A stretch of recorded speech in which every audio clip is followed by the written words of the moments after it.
全家被流放岭南，苏家上下哭声震天，只有我努力憋笑。岭南，我上辈子就是岭南人啊！这不是流放，这是送我回家。苏家罪女苏锦年，可听清了？民女听清了。锦年，别怕，哥在，饿不着你。哥，到了岭南，饿不着的是你。那边荔枝龙眼、芒果、菠萝蜜，海鲜随便毛，甘蔗比人高，1年3熟的稻子，你怕什么？岭南啊，那可是蛮荒之地，瘴气毒虫，去了怕是活不过3年。可惜了苏家二姑娘，生得那般好看，怕是要埋骨难埋。可惜个屁！番薯、辣椒、花生，这3样东西在京城没人认识，但到了岭南，那就是金山银山。苏锦瑶，你费尽心机伪造证据害我苏家，以为流放岭南就能让我们生不如死，多谢了，真的，发自肺腑的感谢你。快走，别磨蹭，天亮前出城。苏家二姑娘，你倒是走得欢畅。大人误会了，只是不想拖累家人。锦年，都是娘没用，让你受苦了。娘，岭南没那么可怕。你不懂，那是岭南四季如春，瓜果遍地，鱼虾满河，比京城好。锦年，你怎么知道？我看过书。书上的和真实的不一样，到了那边，一切从头来过。爹，从头来过未必不好。锦年，那是什么？三角梅。那个呢？木梅花。您等着，到了岭南，比这好看100倍。这鬼天气，快找地方躲雨！这种又急又大的雨，太熟悉了。上铺子每年夏天都要来好几波。回家的感觉真好。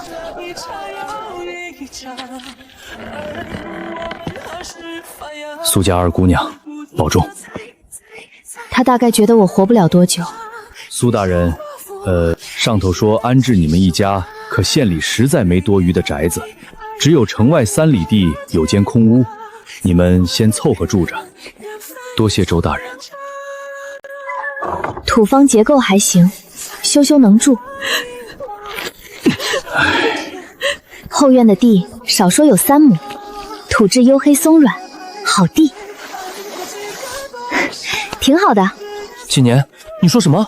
我说挺好的，这地肥，种什么长什么。门前有水，不愁灌溉，竹林里肯定有笋，晚饭有着落了。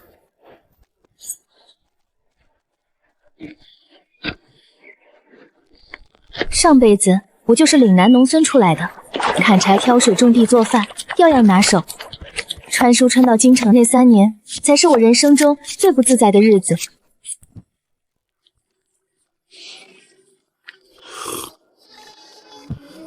鲜。锦年，你什么时候学的这些？天生的。也许锦年说的对，从头来过未必不好。番薯种这边，辣椒种那边，花生种西边，另外再开几分地种甘蔗。岭南的甘蔗能熬出最好的糖，糖在这个时代比银子还值钱。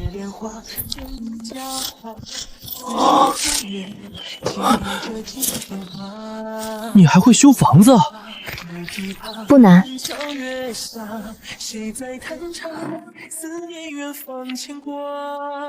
锦年，你是不是被什么东西附身了？娘，我只是想让咱们住得舒服点。爹，你身子骨没好全，别逞强。锦年，种什么？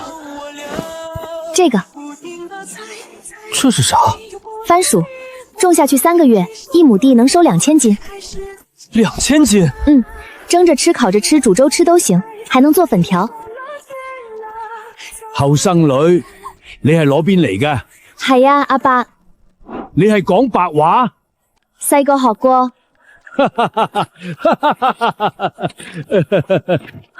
这是什么果子？荔枝，岭南特产。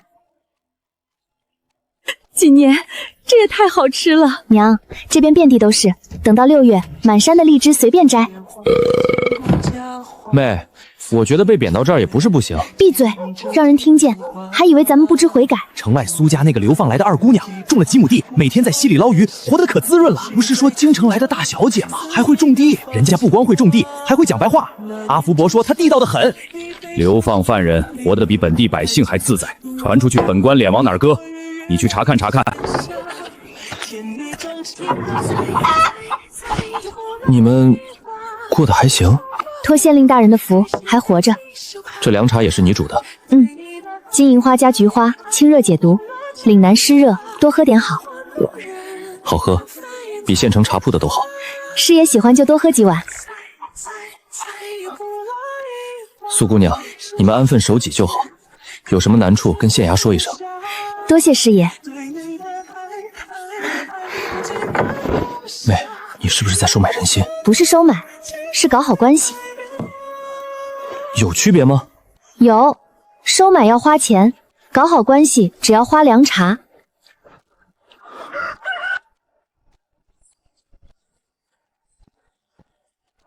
后少女，你这种的什么？番薯能吃？等熟了请你们尝。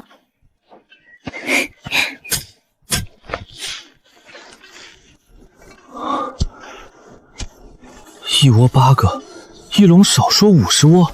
妹，你不会真是神仙吧？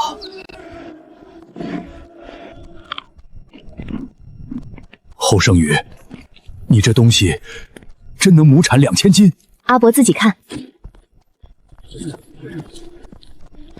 天爷！阿伯，这东西耐旱耐涝，什么地都能种，你要不要试试？后生女，你是菩萨转世！阿伯别这样，我就是想让大家都有饭吃。流放来的苏家二姑娘真种出了亩产2000斤的神物。把这节埋进土里，留2片叶在外头，浇透水，过几日就能活。苏姑娘真不收钱？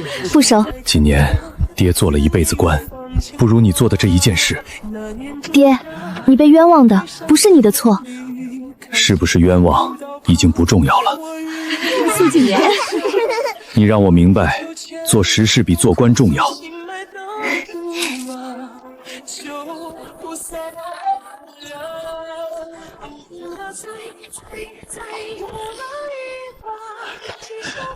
苏二姑娘，你这番薯可有多余的株苗？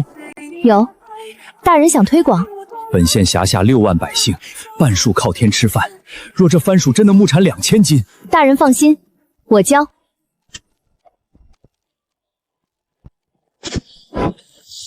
2石100米1匹布，算是县衙的心意。多谢大人。该拿的东西不用客气。妹，你这是拿捏了整个南海县啊！才刚开始，辣椒也快熟了。等我的辣椒一出，那才是真正的金矿。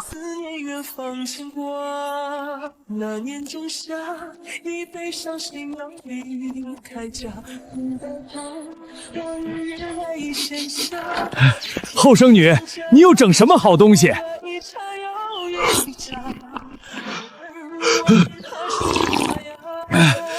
辣，过瘾，再来。岭南人果然是辣。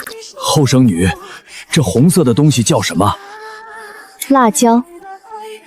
卖不卖？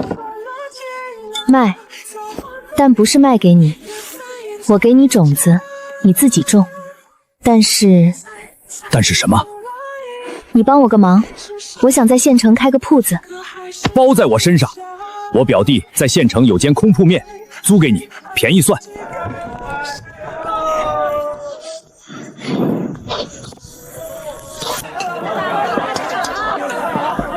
苏姑娘，你这辣子鸡能不能教我们厨子做？夫人，5两银子1份食方，贵了吧？不贵，您尝一口就知道。辣子鸡和凉茶的食方都要。净赚60两，今年咱们在京城1个月的月例也就5两银子。娘，京城有什么好的？20两给家用，20两扩大铺面，20两存起来。妹，铺子里的活我来干，你只管出主意。行，但你得先学会做饭。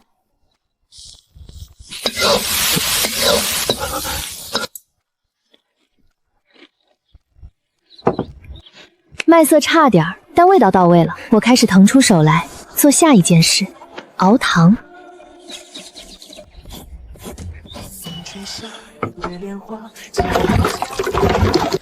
榨汁、熬煮、搅拌、冷却，工序我闭着眼都能走一遍。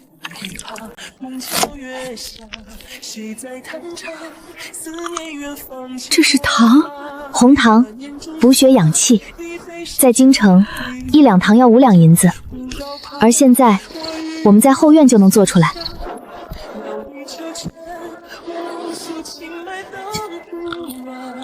姑娘，这红糖你要卖多少？1斤2两银子。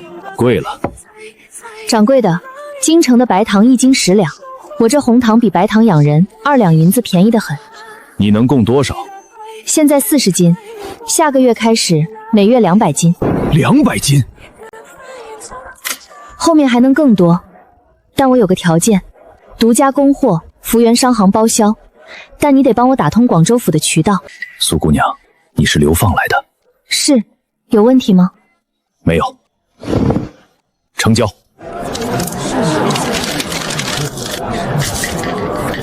苏姑娘，福源商行追加500斤订单。种甘蔗、搭糖房、搬柴火，工钱日结，比县城打短工高2成。后生女放心，我们一定好好干。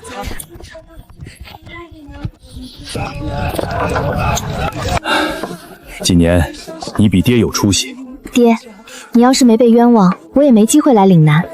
他被冤枉这件事，我一直记着。等我站稳脚跟，一定要查清楚那30万两赈灾银到底被谁贪了。苏家二姑娘是我们南海县的福星。日子好过了，但京城的消息也传过来了。苏姑娘，京城现在传得沸沸扬扬。传什么？说苏家在岭南水土不服，全家病倒了，还说苏家嫡女苏锦瑶在太后面前哭，说心疼妹妹，要请旨把你们接回去。接我们回去？他是怕我们死得不够快。苏锦瑶不会真想接我们回去，她只是在京城演笑踢的戏码，但她迟早会知道我们在岭南活得很好，到时候她一定会出手。哥，怎么了？加紧练武。为什么？因为有人可能会来找麻烦。原书里苏锦行虽然戏份不多，但设定是个武学天才，只是在京城没人教他，浪费了。到了岭南，阿福伯介绍了退役老拳师，哥跟人家学了3个月，已经能一个打5个了。这速度放在原书里就是男主配置，可惜他不是男主，男主是太子萧玄彻。流放岭南，那个下令把我们贬到岭南的人，太子贬苏家是因为苏锦瑶在他面前告了我爹的状，证据做得天衣无缝，太子信了。等他发现真相的时候，原书里的苏锦年已经病死在岭南了。然后太子悔恨交加，查清真相，惩治了苏锦瑶和二皇子。但人死不能复生，原书里最意难平的角色就是苏锦年，而我穿进了他的身体。我可没打算按剧本走。病死不存在的，我要活得好好的，活得风风光光的，让所有人看看苏锦年到底是个什么样的人。这破地方，大小姐怎么受得了？这就是苏家留的住处。翠萍，你怎么来了？二小姐，大小姐让我来看看你们，看看我们有没有死吧。二小姐说的什么话？大小姐日日惦记你们。50两，打发叫花子呢。二小姐，大小姐省吃俭用攒出来的，你不知道她有多难。她难，她住着苏府正房，穿着金丝楠木簪子，用着我娘的嫁妆银，她难什么？苏锦瑶的真正目的不是看望我们，她在联络岭南的眼线，该怕的人不是我。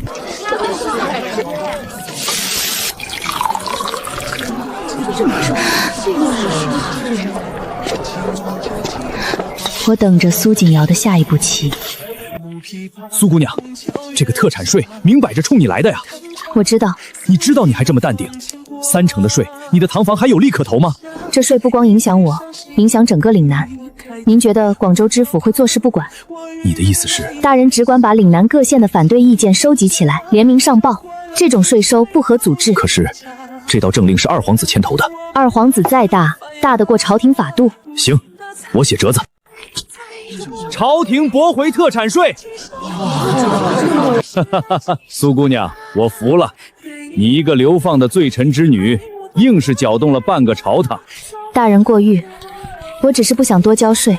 太子驳回了特产税，这说明什么？说明太子开始关注岭南了。关注岭南，就一定会注意到南海县，注意到南海县，就一定会听说苏家的事。一切都在按我的计划走。东宫主簿沈月，太子殿下让我来岭南巡查特产税一事的后续。看来，岭南的日子没有苏大小姐说的那么苦。苏锦瑶，她在太子面前哭了3次，说你们一家在岭南生不如死。沈部不觉得呢？凉茶不错。我这儿什么都不错，除了流放犯的身份。苏二姑娘，太子殿下让我转告你一句话：当初贬你苏家，是因为证据确凿，若有冤情，拿出证据来。太子殿下是要我自证清白。太子殿下是给你一个机会。沈主簿，你回去告诉太子殿下3件事：第一，苏家被贬半年，我在南海县推广了番薯，养活了3个村；第二，我在这里开了铺子，建了堂坊，每月缴税40两，全县第一；第三，那30万两赈灾银不在我爹手里。查一查户部的暗账，查一查二皇子府上的开支，真相不难整。苏二姑娘，你胆子不小。被流放到蛮荒之地还能活得好好的人，胆子能小吗？告辞，我会如实回报太子殿下。沈主簿，路上带2斤红糖回去。这不是贿赂，是岭南特产，总不能让太子殿下以为岭南只有瘴气吧？他走了，带着2斤红糖和我的3句话：太子萧玄彻，原书里的男主，冷静理智，杀伐果断。他贬我苏家的时候没有犹豫，但他不是坏人，只是被骗了。现在我把真相递到他手边，看不看查不查是他的事儿。我该做的只有一件，把日子过好，过得比所有人都好。肚子疼。巴豆的味道。谁动了灶台？今早开门前，我去了趟茅房，回来的时候灶台没人碰过。不到半炷香，也够了。王婶，今早有没有人到我铺子附近转悠？有，一个生面孔，穿灰衣裳，矮个子，我以为是来买辣子鸡的。他往哪个方向走了？东边，往码头那条路。阿旺，帮我盯一个人，灰衣裳，矮个子，在码头附近。苏姑娘，找到了，那人住在码头边的客栈里，登记的名字叫李四，但客栈掌柜说他操一口京腔。京昌，苏锦瑶的第2招来了。特产税没成就来暗的，下毒害人，再栽赃给我，坐实苏家罪有应得。阿旺，别打草惊蛇，就盯着他，看他接下来去找谁。今日是苏记照看不周，要和裴颖我送到，事情我一定查清楚。苏记铺子吃出毛病了。苏姑娘，那个李四见了一个人。谁？县衙的捕头赵六。赵六贪财，谁给钱替谁办事。没听他们说什么，但赵六收了一包东西，走的时候脸色很好看。下一步他就会来搜铺子，找出证据，把我抓起来。苏纪年，有人举报你的铺子售卖有毒食果百姓，本捕头奉命搜查。你凭什么搜？有周大人的手令吗？哼，手令？我就是手令，让开！让他搜。妹，让他搜。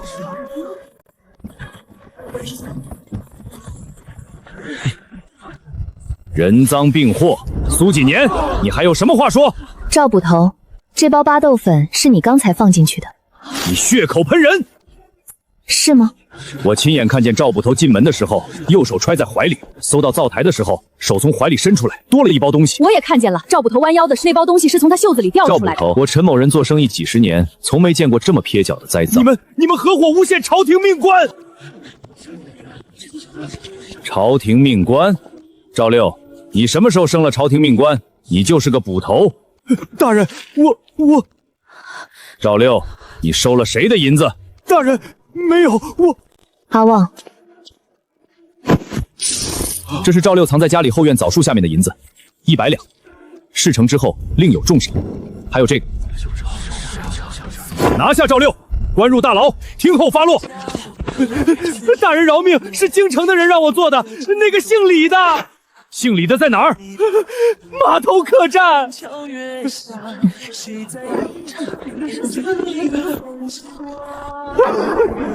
人招，是苏锦瑶身边的管事派小人来的，任务就是毁掉苏记铺子，再把苏锦年抓进大牢。苏姑娘，这份供词你想怎么处置？劳烦大人转交给东宫詹事府主簿审阅。你确定？直接送到太子面前？确定。苏锦瑶想在暗处害我，那我就把他拖到明处。妹，你哪来的钱？陈掌柜投资的。陈掌柜，你想不想把红糖卖到京城去？京城？京城的糖价是岭南的5倍，1斤红糖在这里卖2两，到京城能卖10两。运费呢？走水路，广州到金陵，金陵到京城，1斤红糖的运费不超过1两。苏姑娘，你认真的？我什么时候不认真过？行，但分成怎么算？你3我7。凭什么？凭红糖的方子在我手里。苏姑娘，你做生意比我狠。过奖，红糖进京一定会引起注意，因为这种品质的红糖，京城从没有过。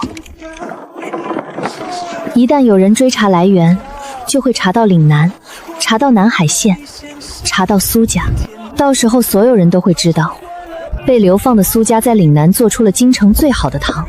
苏锦瑶会怎么想？二皇子会怎么想？太子又会怎么想？我不急，好戏才刚开始。这糖是哪儿来的？岭南，岭南还能产这么好的糖？能，而且只此一家。这糖好，哀家的老寒腿喝了这个暖和多了，让人多进些。嬷嬷，您这是给太后买的？正是，大小姐也来买糖。是啊，这糖听说是岭南来的，说是岭南南海县的特产。去查，这个福源商行跟苏锦年有没有关系？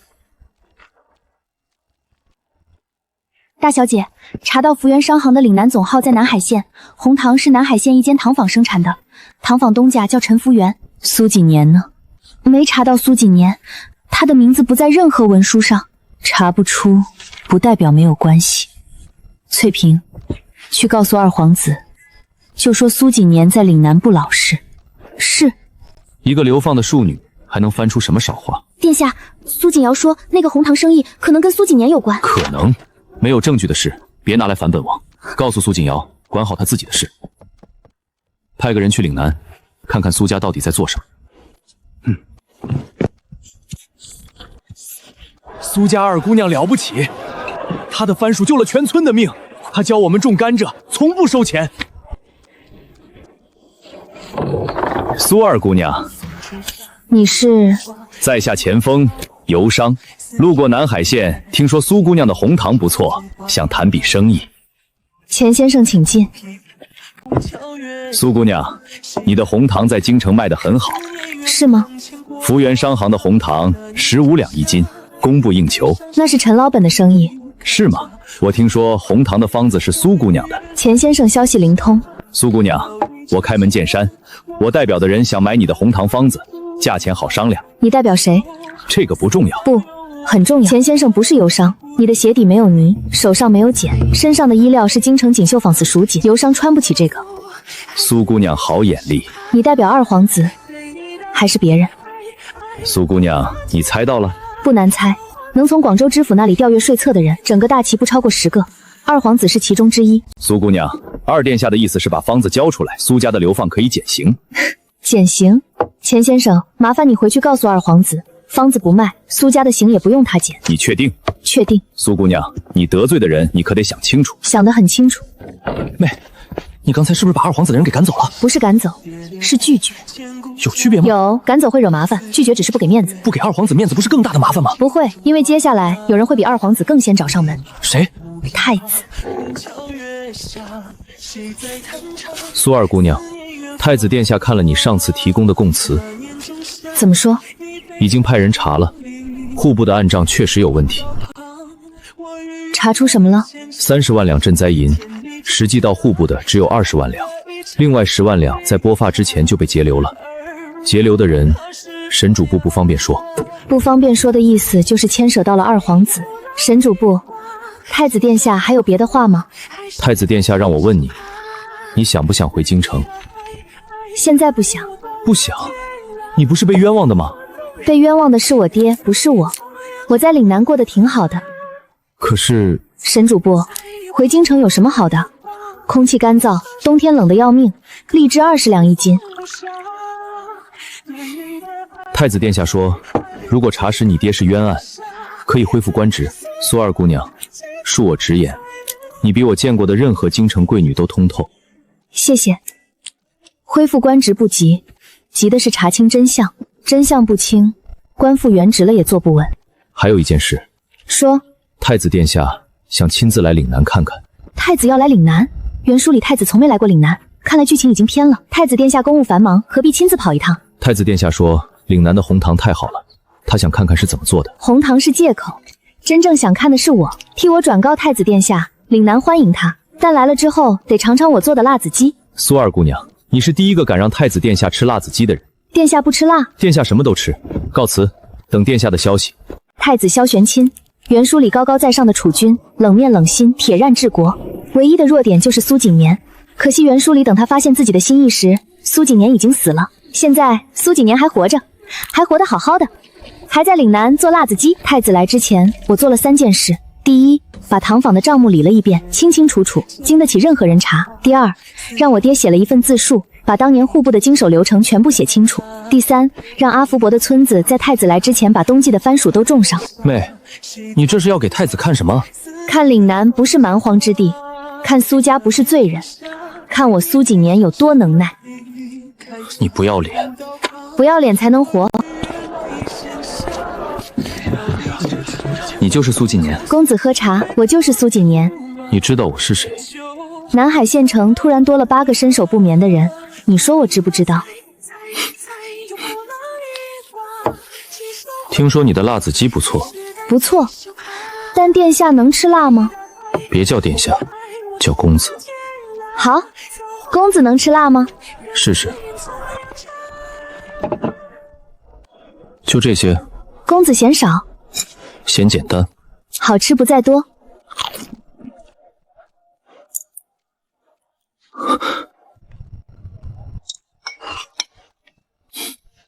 很好。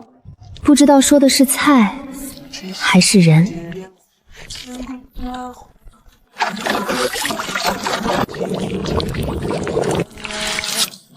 这个工艺是你研究出来的？家传。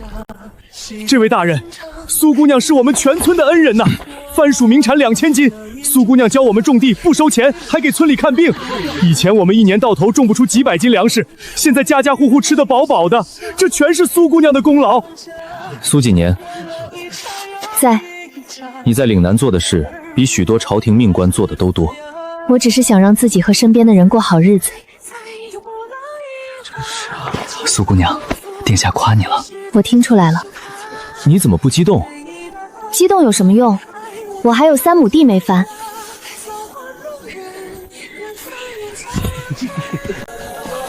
太子在南海县待了3天，第1天看铺子和堂房，第2天看番薯地和村庄，第3天他来了我家。起来。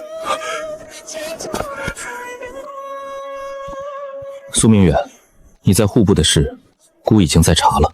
殿下，姑不会冤枉一个好人，也不会放过一个坏人。臣谢殿下。苏明远，你在自述里提到的那批案账，存放在户部哪间库房？回殿下，在户部D字号库房，但钥匙在户部尚书手中。户部尚书是二皇子的人。姑会处理。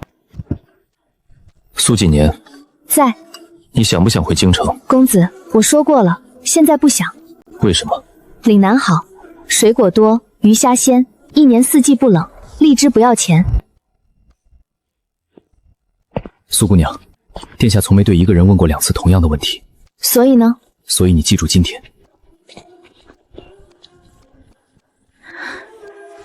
甘蔗该收第2茬了。给我搜！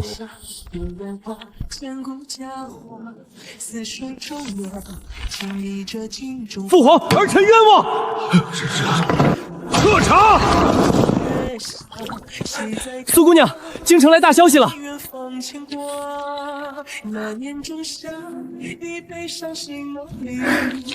妹，什么消息？爹的冤案要平反了。真的？真的。爹的冤案要平反了。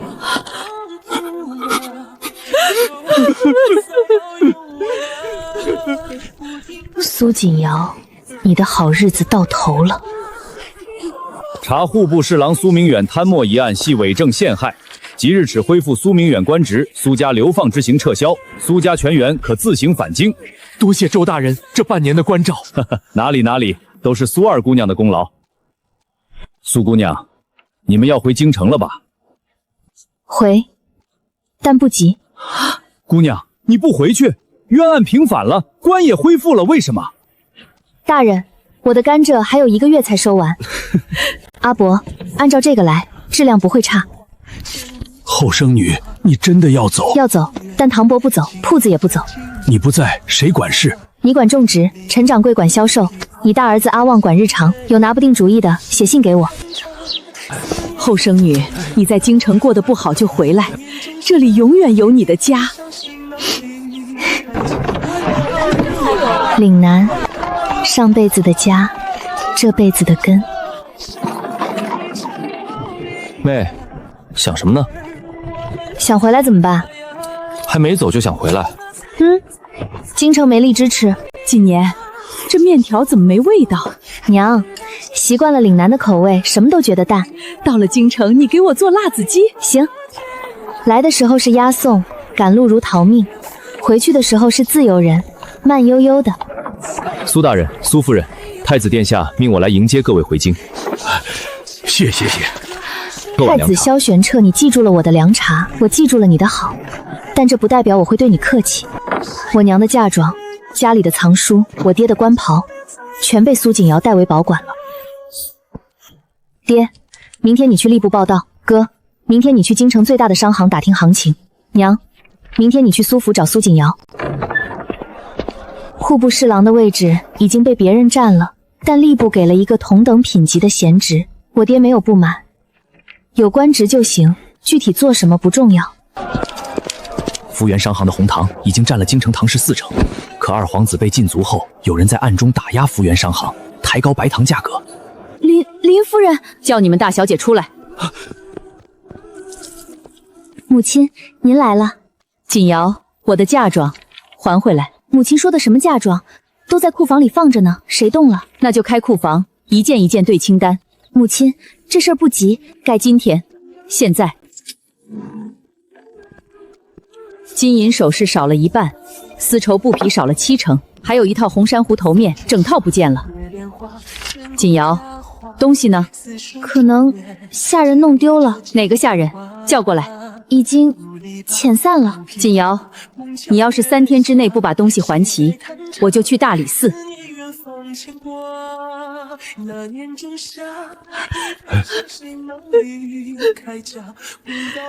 老爷，我今天凶了锦瑶一顿。做得对。可她毕竟是你的女儿。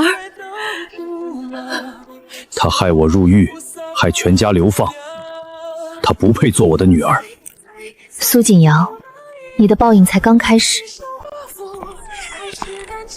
1000两，我娘那套红珊瑚头腕就值3000两。二小姐，大小姐说原物找不回来了，只能折银。1000两已经是大小姐全部的积蓄了，全部积蓄。苏锦瑶跟二皇子来往了3年，二皇子给她的珠宝首饰堆满了3间库房，1000两就想打发我。回去告诉苏锦瑶，要么把原物还回来，要么补齐3000两。给他最后一天。过了明天，我去大理寺。妹妹，什么事？让我进去说。说吧。锦年，我知道你恨我。恨？不至于。你不恨我？不恨。恨太费精力。我只是想拿回属于我们的东西。3000两，我拿不出来，那就把原物还回来。原物被我送人了。送谁了？二皇子的侧妃。苏锦瑶，你拿着我娘的嫁妆去讨好二皇子的侧妃，你的脸呢？锦年，我也是没办法。二皇子现在被禁足，他的人开始清算了。我要是不拉拢侧妃，就没有任何靠山了。这是你自己选的路，你就不能帮帮我吗？我们毕竟是姐妹。姐妹？苏锦瑶，你陷害我爹入狱的时候，想过姐妹情分吗？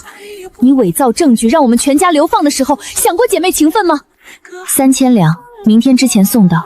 你送不出来，我帮你跟大理寺说。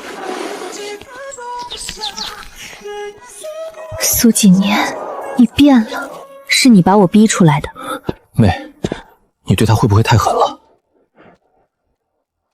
哥，被蛇咬过的人不会对蛇心软。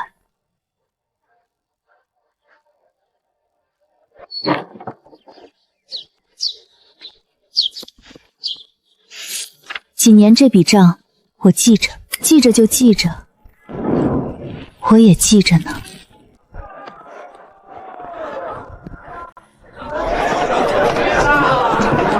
京城分号不卖辣子鸡，卖红糖、凉茶、番薯、粉条，都带着岭南的标签。那家白糖铺子背后的老板就是户部新主事孙德才。岭南红糖茶免费试喝。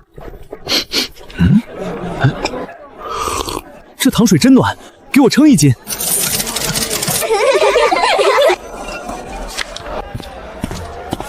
你们苏记是什么来路？有没有商户登记？红糖品质谁来担保？掌柜的，我们有合法的商户文书，品质由广州福源商行担保。你有什么问题？你们的红糖卖12两1斤，比我的白糖还便宜3两，你们是来砸场子的吗？掌柜的，做生意讲究货比三家，我们价格低，品质好，客人爱买，有什么问题？苏记的，识相的赶紧关门，东市的糖生意轮不到你做主。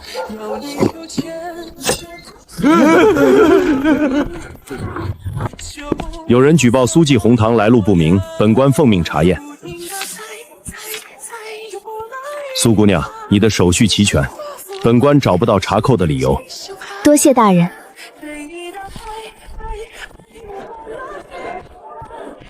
苏锦年，你知不知道你在跟谁作对？孙主事，我是做生意的，没跟任何人作对。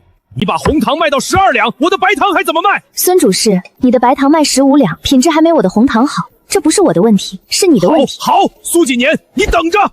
孙德才身后靠的是二皇子的残余势力，二皇子现在被禁足了，他的残余势力还能撑多久？孙德才侵吞漕运经费8000两，即刻革职，押入大理寺候审。你是否参与伪造证据陷害你父亲？没有。户部尚书的供词里提到你3次，你作何解释？户部尚书在说谎。你与二皇子的来往是什么性质？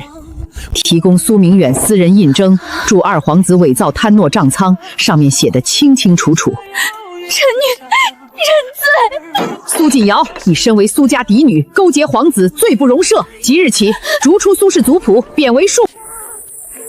妹，苏锦瑶被逐出京谱了。知道了，帮我递个碗。你就这反应？不然呢？我应该拍手叫好。苏姑娘说京城没力支持，故让人从岭南快马送来的。甜。萧玄彻，你这个人真是让人没法讨厌。但你当初贬我的时候欠我的人情，不是一串荔枝能还的。二皇子迎来了最终判决，贪墨赈灾银，养私兵，陷害朝廷命官，数罪并罚，废去皇子封号，贬为庶人，发配西北苦寒之地做苦役。你赢了。我不跟你比。那就是二皇子啊！落到这步田地，听说就是他冤枉了苏家，活该。萧玄景和苏锦瑶的下场是他们自己做的。我要做的事还很多。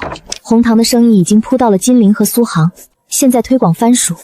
爹，番薯在岭南推广成了，这份奏折劳烦你递上去，建议朝廷在全国推广番薯种植。好，爹明日就递。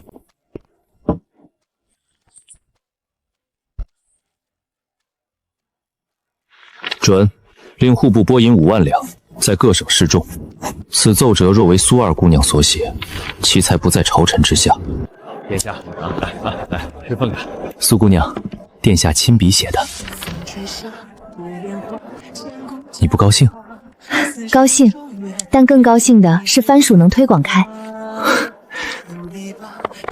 番薯全国推广的消息传出去后，我在京城的名声彻底泥塔响了。听说这番薯门产高，再年能顶粮。她就是番薯姑娘吧？番薯姑娘，挺好的，比什么大小姐、贵女好听多了。娘，我没有退路了。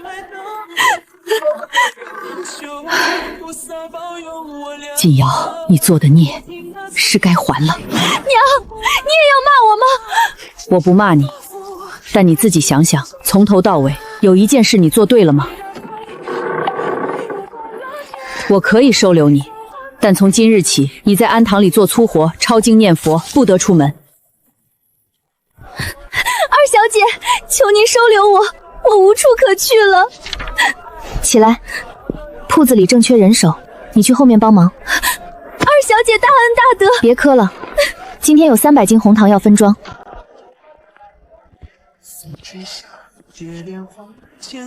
公子又来了。你的辣子鸡，京城只此一家。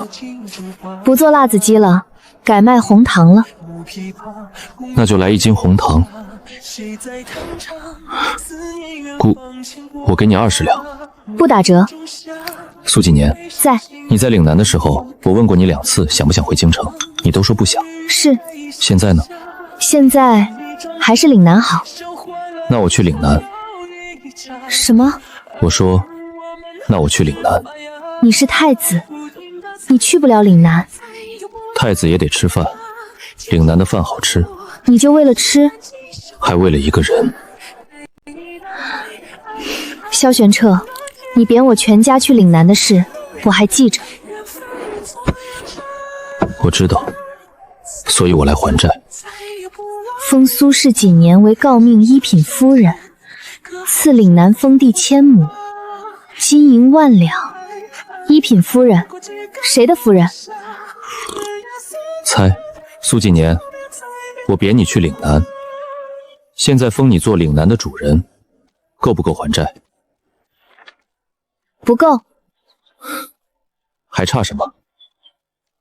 差一串荔枝。娘，爹带了荔枝回来。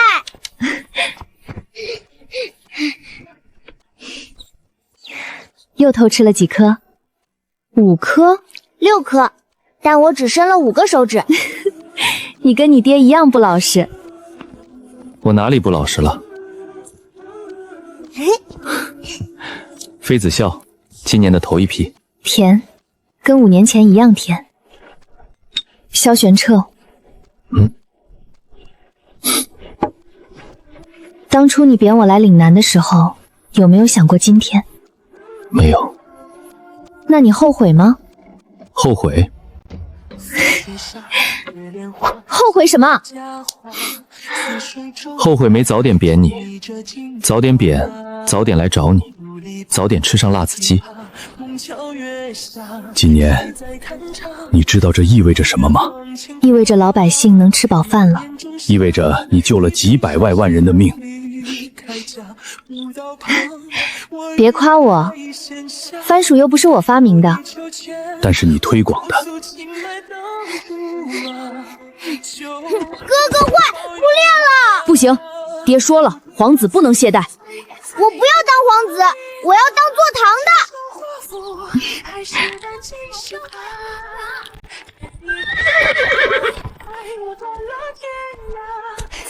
苏姑娘啊，不，太后娘娘。叫苏姑娘就行。太后娘娘是什么鬼？苏姑娘，有个消息要告诉你。说。苏锦瑶在安堂里待了10年，前几天去世了。怎么走的？病了，安堂条件差，没治好。安排人把他好好安葬。不管怎么说，他姓苏。是。还有，薛氏也走了，跟苏锦瑶前后脚。一起葬了，母女俩不要分开。是。你对苏锦瑶比我想的宽容。不是宽容，是放下了。什么时候放下的？很早，大概是在岭南第一次吃到荔枝的时候。萧玄彻，你当初说贬他去岭南，是罚他还是罚我？罚我。为什么？因为贬你去了岭南，我就得追到岭南来找你，追了大半个大旗，腿都跑细了。娘，哥哥打我！我没打你，我在教你。娘，